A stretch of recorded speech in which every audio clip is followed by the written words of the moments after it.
आपण पाहत आहात जनहित प्रवर्तक वृत्तवाहिनी सिटी लाईन न्यूज. पाहत रहा. शिका, संघटित व्हा आणि संघर्ष करा. आपल्याला शिकावं लागेल, संघटित व्हावं लागेल आणि संघटित होऊन चालणार नाही. तर हा सगळा संघर्ष आपल्याला करावा लागेल.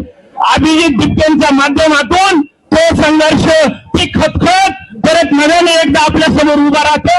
म्हणून मला असं वाटतं, इथल्या तरुण सजग विद्यार्थ्यांनी, युवकांनी, सगळ्यांनी त्याचा गांभीर्याने विचार केला पाहिजे. सावित्रीबाई फुले पुणे विद्यापीठाचा एक प्रतिनिधी म्हणून मला या ठिकाणी बोलण्याची संधी मिळते. सावित्रीबाई फुले पुणे विद्यापीठाबद्दल इथल्या महाराष्ट्र शासनाच्या एका शिक्षण मंत्र्यांनी एक वक्तव्य केलंय की हे विद्यापीठ काय कामाचं नाहीये, या विद्यापीठाचं योगदान शून्य. मला त्यांना सांगून द्यायचंय की अरे बाबांनो, या विद्यापीठाच्या कॅम्पस मधल्या एका विभागामध्ये शिकणारा मुलगा ह्या विद्यापीठाचा कुलगुरू होतो.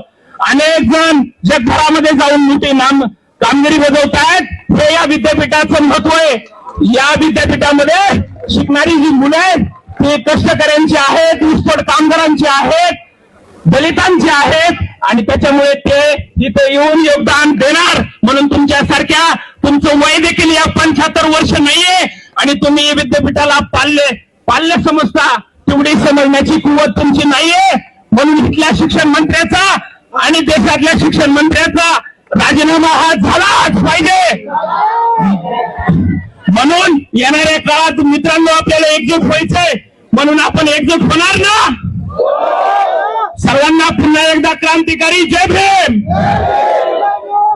सर्व वक्ते फक्त दोन लोकांसाठी, लोकक्रांतीसाठी जनहित प्रवर्तक बनलेले, निर्भीड, निपक्षपाती web portal, YouTube channel city line news like करा, कमेंट करा, सबस्क्राईब करा, बेल आयकॉनवर दाबून शेअर करायला विसरू नका.